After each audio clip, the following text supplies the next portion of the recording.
अच्युतं केशवं रामनारायणं कृष्णदामोदरं वासुदेवं हरिं श्रीधरं माधवं गोपिकावल्लभं जानकीनायकं रामचन्द्रं भजे। अच्युतं केशवं सत्यभामाधवं माधवं श्रीधरं राधितं इन्दिरामन्दिरं चेतसा सुन्दरं देवकी नन्दनं नन्दजं सन्ददे। ओम श्री गुरुभ्यो नमः। हरि ओम। सदाशिवसमारंभां शंकराचार्यमध्यमाम् अस्मदाचार्यपर्यन्तां वन्दे गुरुपरम्परां। श्रुतिस्मृतिपुराणानाम् आलयं करुणालयं नमामि भगवत्पादं शङ्करं लोकशङ्करम्। सहनाववतु सहनौ भुनक्तु सह वीर्यङ्करवावहै तेजस्विनावधीतमस्तु मा विद्विषावहैः। ओम शांति शांति शांति। ओम सर्व वेदांत सिद्धांत गोचरम तमगोचरम गोविंदम परमानंदम सद्गुरुं प्रणतोस्म्यहम्। आत्मानात्म विवेचनम स्वानुभवः ब्रह्मात्मना संस्थितिः विना लभ्यते। ये जो जन्म है वो जन्म में एक क्रम है। अलग अलग योनि का जन्म जो होता है उन योनियों में एक से एक अधिकतम फलदायी होता है। उदाहरण देखें तो जंतुओं में वृक्ष पौधे पेड़ पौधे वो भी एक जन्म है, वहां भी जीवात्मा है। उसके बाद हम देखें जो पक्षी ये सब है ना, इनका भी तो आत्मा है, वो भी एक जीवात्मा है। उसके बाद वानर या ये जो मृगों का भी आत्मा होती है। फिर वहां से जो मनुष्य का जन्म जो मिलता है वो उससे भी थोड़ा अधिक सामर्थ्यवान है। और उसी के अंदर भी ये जो गुण होता है सत्व रजस तमो गुण, उनका एक तारतम्य के दृष्टि में जो सत्व आधिक्य होता है वो उसको वैदिक मार्ग परता या विप्रत्व की उल्लेख जब होता है तो उसका मतलब यह है कि ये मनुष्य का सात्विक सत्व प्रधान जन्म हुआ है। इसे हमारे सनातन ये धर्म परंपरा में ये मान्यता है, हमारे शास्त्रों में भी इसी का उल्लेख है। इसीलिए हम किसी का तारतम्य करते हैं, किसी को ऊपर नीचे बोलते हैं, ऐसा नहीं है। हमारा शास्त्र ये बोलता है कि सभी आत्मा जीवात्मा सब तरह की जन्म लेती है। मैं खुद एक घोड़ा का जन्म लिया हुआ हूँगा या तो एक वृक्ष बना हुआ हूँगा, ऐसा सभी जीवात्मा सब तरह की जन्म लेता है। इसीलिए एक को ऊपर एक को नीचे दिखाने का कोई जरूरत नहीं है, मतलब नहीं है, क्योंकि सभी जीवात्मा सब तरह का जन्म तो लेते ही हैं। सिर्फ इतना मतलब है कि इस जन्म में जब मुझे इस तरह का जो सत्व प्रधान देह मिला है और एक मेरा अनुकूल परिस्थिति जो बनी है उसको उसकी फायदा मुझे लेना चाहिए। इसी का यही तात्पर्य है। पता नहीं कितना जन्म, कितने लाखों करोड़ों जन्म के बाद मेरा ऐसा एक जन्म की प्राप्ति हुई है जहां मुझे विप्रत्व की प्राप्ति हुई है, पुंस्त्व की प्राप्ति हुई है, और वैदिक धर्म में मेरा अनुष्ठान हो रहा है, और वहां भी थोड़ा विद्वत जो मुझे बुद्धि मिली है कि भगवत कृपा से ही तो मिली है, क्योंकि मैं खुद थोड़ी अपने का बुद्धि का जन्म दिया हूं। वो जो बुद्धि है वो तो मिली है मुझे। तो इसलिए ये मिले हुए बुद्धि, मिले हुए शरीर, सब तो मिले हुए हैं। मेरा जो माता पिता भी तो मिले हुए हैं, मुझे मिला है, जन्म में मिला है। मैं जब मेरा जन्म हुआ है उस समय ये सब भी मुझे दिए हुए हैं। ये मेरा पिता है, ये मेरा माता जी है, ये मेरी बहन है, ये मेरा भाई है, ये मेरा देश है, मेरा मातृभाषा ये है, मेरा शरीर ये है, इसमें इस तरह की बुद्धि है, इस तरह की विचार आएगी, ये सब दिए हुए हैं। ये कुछ मेरा अपना पैदा किया हुआ है नहीं है। इसलिए जो भी मिला है वो भगवत कृपा से जो मिली हुई है, उसको सदुपयोग करने के लिए मुझे प्रयत्न की आवश्यकता है। क्या प्रयत्न करना है? एक नित्यानित्य विवेक होना चाहिए, जिससे मुझे शांति मिलेगी। नित्य है, क्योंकि सदैव मेरा एक मैं सुखी हूं। मेरा बुद्धि में जो दुख है, सदा मेरे बुद्धि में, मन में दुख का आधिक्य है, बहुत दुख है। सभी जनों का हृदय में किसी न किसी विचार होता रहता है। मुझे ये होना है, वो होना है, ये बनना है। ठीक है, मेरा सुख भी है, ऐसा नहीं है कि सदैव दुखी ही हूं। सुख भी तो है, इसीलिए तो जिंदा हूं, नहीं तो लोग तो मर जाएंगे ना।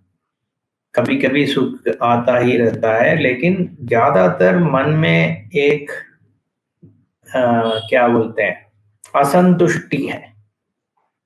क्योंकि मेरा आकांक्षाएं बहुत है, मेरे अपने ऊपर बहुत आकांक्षा है। मुझे ये बनना है, वो बनना है, मैं ऐसा दिखना चाहता हूँ, ऐसे मेरे कार्य की जो मेरा कार्य जो चलता है उसका ऐसे होना चाहिए, ऐसी मेरा आकांक्षा है। और मेरा पुत्र ऐसा होना चाहिए, उसका ऐसा नौकरी मिलना चाहिए, और मेरा बहू ऐसा होना चाहिए, मेरा पत्नी का ये चलन वो बदलना चाहिए। मेरे जो आस ये मानना है कि ये आकांक्षाएं पूरी होने से ही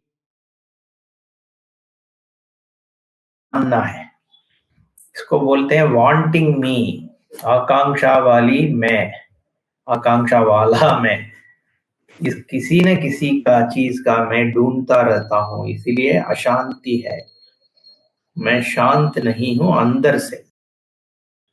किसी को आप पूछेंगे, वो बोलेगा कि यार नहीं नहीं मैं शांति हूं, मैं सुखी हूं, ऐसे बोलेंगे। लेकिन दो तीन और प्रश्न पूछने के बाद सब कुछ बाहर निकल आएगा। मुझे नहीं नहीं मैं सुखी ही हूं, लेकिन ये होना चाहिए, वो होना चाहिए, इस देश में ऐसा होना चाहिए, हमारा हिंदुओं का एकता होना चाहिए, मेरा जाति में ऐसा होना चाहिए, मेरा समूह में ऐसा होना चाहिए। सब है, बहुत कुछ आकांक्षाएं हैं, ये बदलना है, वो बदलना है, ऐसे विचार करके करके करके अपना जीवन निकल जाती है। तो इसको चार चीजों में बांटता है शास्त्र, इसको चार अर्थ काम मोक्ष, ऐसे चार जो हम देखे थे पिछले बार भी। अर्थ काम है वो इसलिए हम मांगते हैं क्योंकि हम अपना जो लिमिटेशन है, संकोचता, उससे मुक्ति पाने के लिए हम ये सब करते हैं, इसलिए मोक्ष ही एक परम पुरुषार्थ बन जाता है। इतना तो हम पिछले बार देखे थे। इसके लिए आत्म अनात्म विवेचन की जरूरत है, क्योंकि मैं कौन हूं, मेरा अन्य चीज क्या क्या है, ये विचार करने से ही ये आत्मा का जो ज्ञान जो मिलता है, ये सब, ये जो विचार होना, ये मुमुक्षुत्व की सिद्धि होना, ये सब भगवत कृपा से ही मिलता है। ये भगवत कृपा क्या चीज होती है? अपना ही पुण्य परिपक्व को भगवत कृपा बोलते हैं। तो अगला एक श्लोक है, दुर्लभम त्रयमेव एतत् देवानुग्रह हेतुकम मनुष्यत्वम मुमुक्षुत्वम महापुरुष संश्रयः। ये तीन चीज जो है, तीनों चीज बहुत दुर्लभ है। त्रयमेव एतत्, कौन सा तीन? मनुष्यत्वम मुमुक्षुत्वम महापुरुष संश्रयः। जो मनुष्य जन्म जो मिली है वो बहुत दुर्लभ है। पता नहीं कितने हजारों करोड़ों जन्म के बीच हम मनुष्य जन्म लिए हैं, क्योंकि इधर जितने प्राणधारी वस्तुएं हैं उसको हम गिनेंगे तो अनंत कोटि होगी, क्योंकि हर एक ग्रास, पेड़, ये सब, और एक बैक्टीरिया भी तो एक जीव है।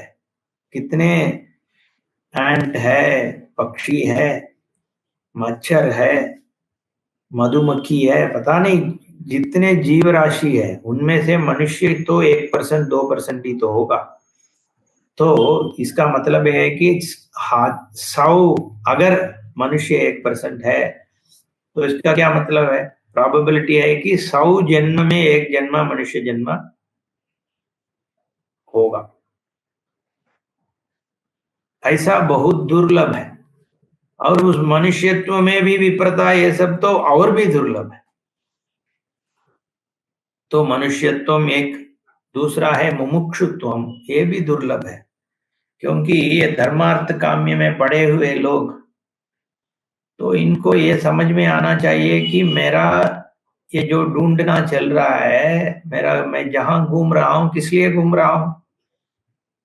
पैसा के लिए तो घूम रहा हूं या सुख के लिए घूम रहा हूं, लेकिन ये जो पैसा के लिए घूमना और सुख के लिए घूमना, इससे क्या मुझे पता चलता है कि मैं अपने आप में सुखी नहीं हूं, अपने आप में मैं सिक्योर नहीं। मुझे किसी न किसी के चीज की जरूरत पड़ रहा है, ताकि मैं खुद ढूंढ के चीजों के पकड़ नहीं हो पाऊंगा। अगर ये समझ आ गया तो ये जो ढूंढने वाला जो आदमी हूं, उस ढूंढने वाला जो नेचर है मेरा, प्रकृति है, स्वभाव है, उससे मुझे कैसे मुक्ति मिले? ऐसे जब ढूंढना होता है, उसको मुमुक्षुत्व बोलते हैं। मैं, मेरा मुक्ति हो जाए ये सब ढूंढने से, या अशांति से मेरा मुक्ति हो जाए, ऐसा एक भाव जब पैदा होता है उसको मुमुक्षुत्व बोलते हैं। तब ये मोक्ष क्या होता है, कैसे इससे मेरा मुक्ति मिलेगा, ऐसे सोचने में बहुत कुछ रास्ता मिलती है। बहुत सारे रास्ता है, हर एक अपना एक रास्ता बोलता है कि इधर आ जाओ, मैं लेके जाऊंगा मोक्ष के लिए। ये लेके जाना कैसे होता है? वो बोलता है इधर जाओ उधर जाओ, मोक्ष मिल जाएगा। मैं जिस आदमी का, जिस भगवान का उल्लेख करता हूँ, उसी भगवान को तुम प्रार्थना करो तभी तो मोक्ष मिल जाएगा। ऐसे बहुत सारे पंथ होते हैं, लेकिन एक है वेदांत, जहां बोलते हैं ये सब पंथ वंथ जरूरत नहीं है, कहीं जाने की भी जरूरत नहीं है। यहाँ अगर जाते भी हो कहीं, लेकिन तुम जो व्यक्ति हो, असंतुष्ट व्यक्ति हो, जहां भी जाके भी, जहां कहीं जाके भी तुम ऐसे ही रहोगे, क्योंकि मूलभूत प्रश्न है तुम्हारा खुद का है। जितने भी ऐड कर जाऊं, फिर भी जो एक जो बेसिक आदमी है वो असंतुष्ट है, वो और चीज पकड़ पकड़ के कैसे फ्री हो जाएगा, उससे और भी डिपेंडेंट ही तो होगा। इसलिए ये सब छोड़ के अपना स्वरूप जो है उसको पाओ, वो मुक्त स्वरूप है, उसको जिज्ञासा बोलते हैं, ज्ञान, अपना स्वरूप का ज्ञान, आत्मज्ञान बोलते हैं। आत्मज्ञान देने के लिए क्या चाहिए? महापुरुष संश्रय। जो संश्रय, एक महापुरुष तुझे ज्ञान से संश्रय करेंगे तभी तो मोक्ष मिलता है। ये महापुरुष कौन है? ये महान स्वरूप में जो होता है उसको महापुरुष बोलते हैं। जो पुरुष जिसका महत्व है, क्या महत्व है? ब्रह्म ही महत्व है। महत्व माने जिससे बहुत बड़ा, जिसका कोई अंत ही नहीं होता है, उसको महत्व बोलते हैं।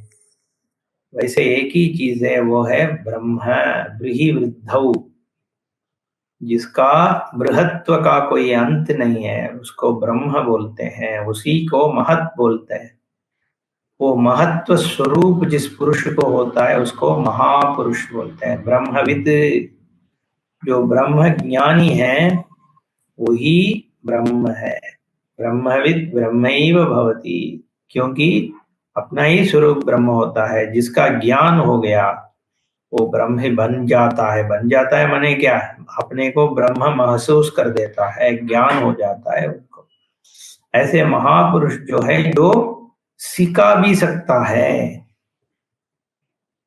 क्योंकि बहुत सारे महापुरुष ऐसे हैं वो दूसरों को सिखाना नहीं जानते, क्योंकि वो खुद ठीक से शास्त्र श्रवण किए होंगे, लेकिन जो पढ़ाने सिखाने का प्रक्रिया है, वो प्रक्रिया का ज्ञान और ठीक सरक से किसी को सिखाने का क्षमता नहीं रखते होंगे। महान भी होंगे भी, फिर भी वो अच्छा क्या बोलते हैं, आचार्य नहीं बन सकते हैं, क्योंकि उनका उनका वैसे कई लोग हैं उनको सिखाने का मन भी नहीं होता है, वो अपने आत्माराम अपने में लय हो जाते हैं। कुछ और लोग हैं जिनका सिखाना का प्रक्रिया मालूम नहीं होता है, लेकिन खुद ज्ञानी है।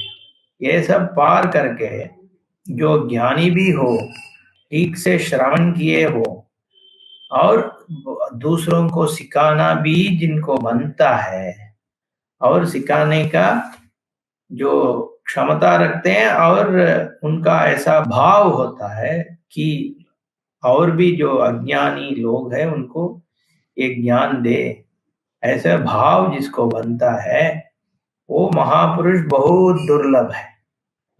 और वैसे एक महापुरुष मिलना हमारे लिए और भी दुर्लभ है। इसके लिए पुण्य की आवश्यकता है, तभी जो मिलते हैं। लेकिन कैसे पहचाने उनसे? तो शास्त्र बोलता है, श्रोत्रियम ब्रह्मनिष्ठम गुरुमेव अभिगच्छेत् तद्विद्धि प्रणिपातेन परिप्रश्नेन सेवया उपदेक्षन्ति ते ज्ञानम ज्ञानिनः तत्वदर्शिनः, ऐसे शास्त्रों में बोला हुआ है। तो जो श्रवण किए हैं उसको श्रोत्रिय बोलते हैं। ये जो वेदांत का जो ज्ञान है, आत्मज्ञान, ये श्रवण, यही मतलब है। इसलिए ये ढूंढना उड़ना छोड़ के रूप प्रकटित होता है, इसलिए श्रवण से ही ज्ञान मिलता है, नहीं तो ये ज्ञान मिल ही नहीं सकता। तो ये श्रवण किए होना एक आवश्यकता है गुरु के लिए, श्रोत्रियम। और इसलिए भी श्रवण करना अनिवार्य है, क्योंकि सिखाने के लिए भी उनको ये जो प्रक्रिया का ज्ञान होना चाहिए। ये ज्ञान कैसे मिलता है? तो अपने गुरु हमें कैसे ये दृष्टि दिए दे, ये ब्रह्म दृष्टि देने के लिए किस क्या प्रयोग किए थे, उस प्रयोग का ज्ञान तभी बनता है जब मैं श्रवण करूं। इसलिए जो श्रवण किए हैं उसी ज्ञानी को हम गुरु मानना चाहिए। श्रोत्रियम, फिर क्या, ब्रह्मनिष्ठम, उसका बुद्धि जो ब्रह्म में ही लय लीन है, उनका लय ब्रह्म स्वरूप में है, तभी वो जीवन मुक्त बोल सकते हैं। ऐसे ज्ञानी को पाना है। हमें कैसे पता चलेगा उसका निष्ठा कहाँ है? तो इससे पता चलेगा जब उनका निष्ठा पैसा में नहीं है और सुख में नहीं है, आश्रम बनाने में नहीं है, लोगों को का इकट्ठा करने में नहीं है, या तो राजनीति में नहीं है, ऐसा सब नहीं है, तो कहाँ होगा उनका निष्ठा? ऐसे व्यक्ति को, पुरुष को, महापुरुष को ढूंढना है जिसका निष्ठा ये सब में नहीं है। तब इतना तो अनुमान कर सकते हैं कि ब्रह्मनिष्ठ ही होंगे। ऐसे करके, लेकिन ये सब भगवत कृपा से ही मिलता है। देवानुग्रह हेतुकम, भगवत कृपा से ही ऐसे ज्ञानी का गुरु पाना होता है। उसके बाद हमें ये मोक्ष के लिए प्रयत्न करना चाहिए। लब्ध्वा कतंजिन्नर जन्म दुर्लभम तत्रापि पुंस्त्वं श्रुतिपारदर्शनम् यस्त्वात्ममुक्तौ न यतेत मूढधीः सह्यात्मः स्वं विनिहन्त्य सद्ग्रहात्। ऐसे जन्म लब्ध्वा, पाने के बाद भी, कैसे जन्म, कथंचित नर जन्म दुर्लभम, इस नर जन्म मनुष्य जन्म पाने के बाद भी तुम तत्रापि पुंस्त्वं श्रुतिपार दर्शनम, जो भी अभी विवरण हुआ है वैसे जन्म की प्राप्ति के बाद भी यह आत्म मुक्तौ न यतेत, जो यत्न नहीं करता है आत्मा को मुक्ति पाने में, आत्म स्वरूप को पाने में, ये जन्म से मुक्ति पाने का यत्न जो नहीं करता है, मूढ़धीहि, जिसका बुद्धि मौढ़्य में लब्ध है, वैसे सही आत्मा स्वम विनिहत्य सद्ग्रहात्, विनिहन्त्य सद्ग्रहात्, वो खुद को मार लेता है। आत्मा, क्यों? क्योंकि अपने स्वरूप से बिगड़ गया। अपने स्वरूप से बिगड़ना ही आत्महत्या है। अपने स्वरूप क्या है? मुक्त स्वरूप है, सर्वात्मा है, नित्य शुद्ध है, नित्य बुद्ध है, नित्य मुक्त है। ये जो अनंत रूप है, अनंत स्वभाव है, जिससे अपने का शांति मिलता है, अपना जो स्वभाव में लय होता है, इसको पाने के लिए तरसते हैं देवताओं का, देवताएं तरसते हैं। कितना, बहुत सारे जन्म में हम इसके लिए ही प्रयत्न किए हैं। हर जन्म में हमारा क्या प्रार्थना हुआ होगा? मुक्ति हो जाए कैसे भी, इससे, ये सब जो मेरा दुख है उससे मुझे मुक्ति मिल जाए, इसी प्रार्थना से बहुत सारे जन्म के बाद ये जो मिला है, उसमें सोते सोते हम अगर निकल गए यहाँ से तो महती विनष्टि ही, ऐसे शास्त्रों में बोला गया है। व्यर्थ हो गया इस जन्म में अगर सिर्फ खाना पाना, विहार करना, ये जो अपना कुल वृद्धि करना, यही सब करके अपना जीवन छोड़ दिया तो महती विनष्टि है। क्यों? महत स्वरूप जो पाने का एक चांस था, वो छोड़ के आत्मा हानि करते हैं, आत्मा को चोट पहुंचाते हैं। ऐसे मूढ़धी ही बोलते हैं, मूढ़त्व से के कारण जब ये मिला है, इतने सारे जन्म के बाद ये जो मिल गया, अब प्राप्ति कर लो मुक्ति को, क्यों व्यर्थ करते हो? एक धक्का और दे दो, ये जो माया मोह है, यहाँ से मुक्ति जो मिल जाए, अपने स्वरूप में लय हो जाए, मोक्ष पा जाए। ऐसे हमारा निश्चय होना चाहिए, भगवान के सिवा और कुछ भी नहीं है। सर्वं खलु इदं ब्रह्म, ये जो निर्गुण निरवयव निराकार ब्रह्म जो है वही साकार रूप में जगत के रूप में दिखता है। परिणाम भी नहीं हुआ है, कोई परिणाम नहीं हुआ है, जगत नहीं बना, भगवान कोई जगत बनी हुई नहीं है, सिर्फ भगवान ही है जिसको हम जगत रूप में देख रहे हैं। अगर सत्य को ढूंढेंगे तो भगवान ही मिलेंगे, भगवान के सिवा और कुछ मिल ही नहीं सकता, क्योंकि जो सत्ता रूप में सद रूप में जो है वही भगवान है। भगवान एक बैठा हुआ आदमी थोड़ी है। अपने जैसे एक सिर आंख पैर हाथ रखते हुए एक और आदमी भगवान होता है तो वो तो खंडित होगा ना, वो तो अखंड नहीं होगा। सभी नाम रूप जिसके कारण है, सभी नाम रूप का अस्तित्व जिसमें है वही भगवान है। सबका अस्तित्व भगवान ही है। उस भगवान का स्वरूप का ज्ञान जब मिलेगा तब पता चलेगा वो कैसा स्वरूप है सबका।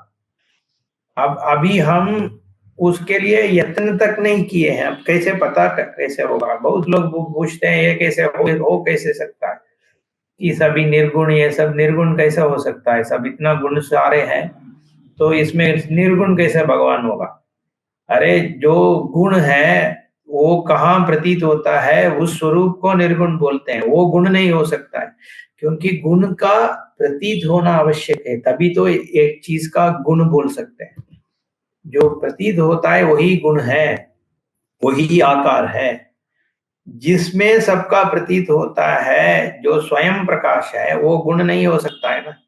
गुण होगा तो कुछ किसी और चीज में प्रकटित होगा, उसका प्रतीत होगा।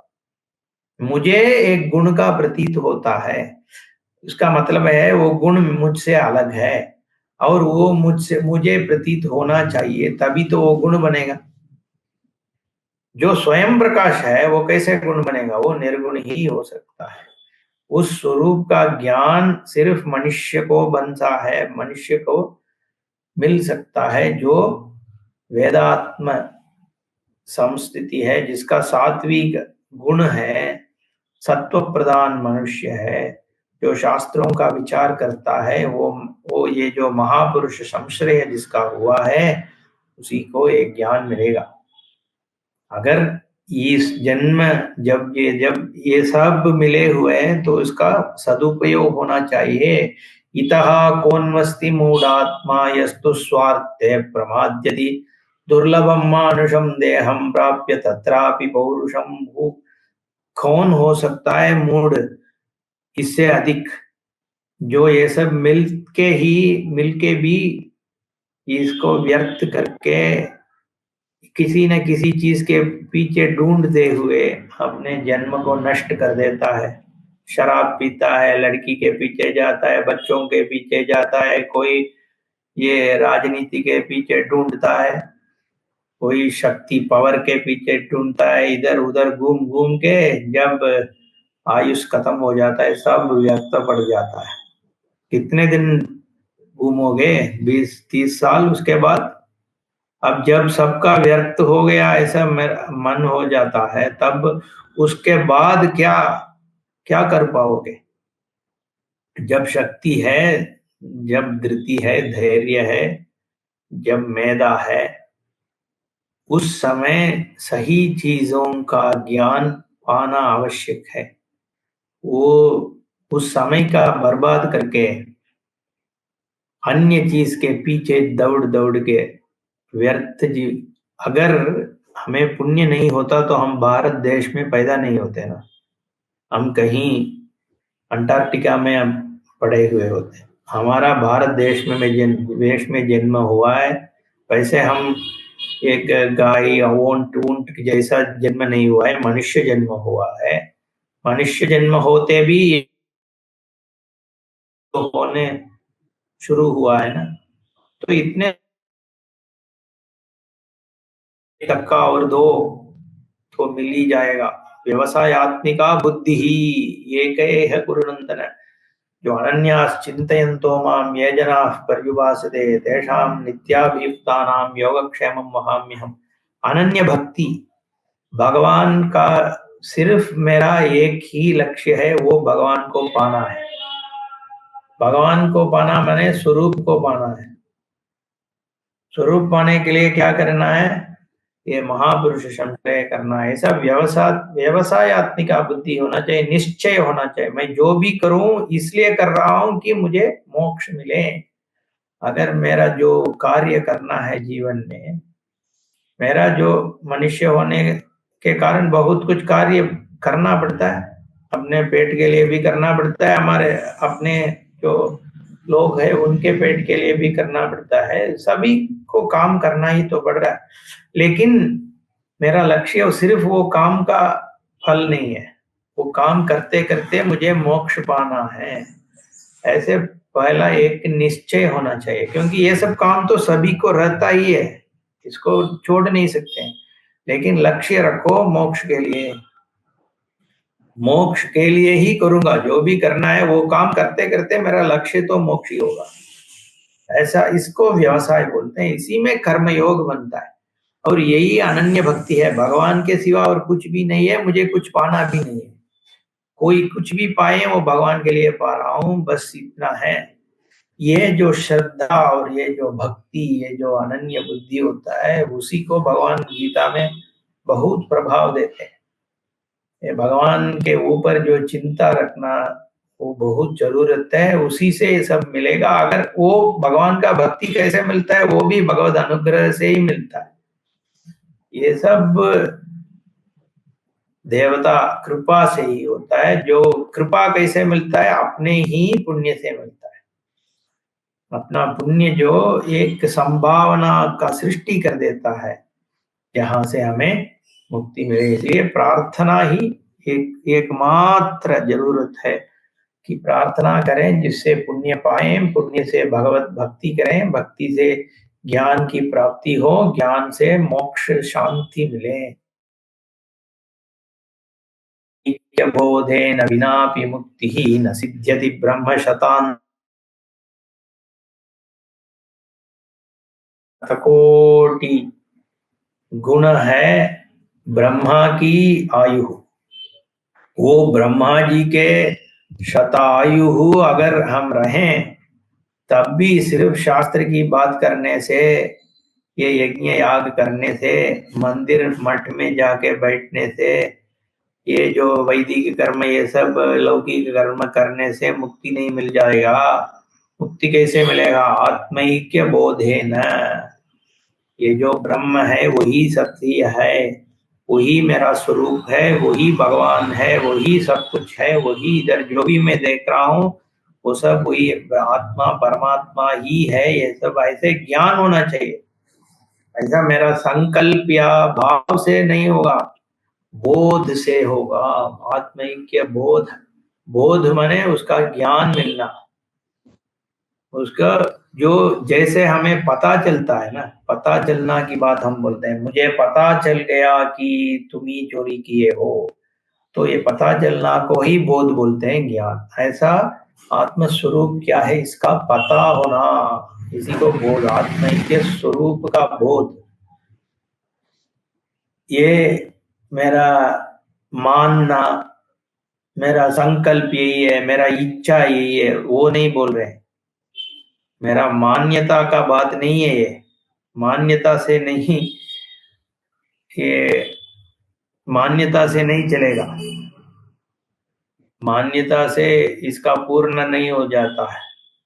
जब बोध होता है, अपरोक्ष ज्ञान प्राप्ति की आवश्यकता है। अपरोक्ष ज्ञान बोलते हैं, जो सही ढंग से इसका ज्ञान हो जाता है। वो ज्ञान क्या है? अपना को फॉल्सिफाई कर देता है। ये जो व्यक्ति है ना, वो व्यक्ति का स्वरूप सही नहीं है, वो उसका असली स्वरूप है, वो परम ब्रह्म स्वरूप है। और जो भी मैं देख रहा हूँ, जो सुन रहा हूँ, जो पा रहा हूँ, जिसका विचार हो रहा है, सभी वही स्वरूप है, जिसको बोलते हैं प्रज्ञप्ति ही, चैतन्य। वो ज्ञान, वो आत्मा का स्वरूप ही, जो अनात्मा है वो भी आत्म स्वरूप से ही है, उसको सत्स्वरूप बोलते हैं। सत्ता बोलते हैं, सत्ता सामान्य बोलते हैं। सामान्य रूप से सभी चीज में एक ही सत्ता है, और वो सत्ता एक है, सत्ता सामान्य। उसका ज्ञान से ही मुक्ति होता है। बाकी सब शास्त्राणी ये सब अ, सहकारी कारण है।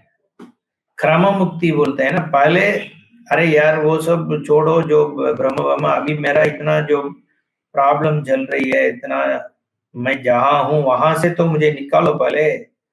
मैं तो गड्ढा में पड़ा हूं, तुम बोल रहे हो रॉकेट में कैसे चांद में जाएं। ऐसे होता, ऐसा मन में बात होती। इसीलिए जहां है वहां से थोड़ा थोड़ा करके निकाल के वो रास्ते में किसी को बिठाना चाहिए ना। इसीलिए ये सब है, ये जो भी कर्म है, कार्य है, वो तो थोड़ा थोड़ा अपने इसके अंतःकरण शुद्धि बोलते हैं। तो शुद्धि करके आत्मा ज्ञान के लिए अपना बुद्धि को तैयारी करने के लिए ये सब जरूरत है।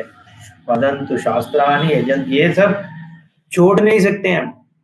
ये इसका हम खंडन नहीं कर रहे हैं कि शास्त्र को मत पढ़ो, देव यजनम मत करो, कर्म मत करो, देवता पूजा मत करो, ये सब नीचे काम है।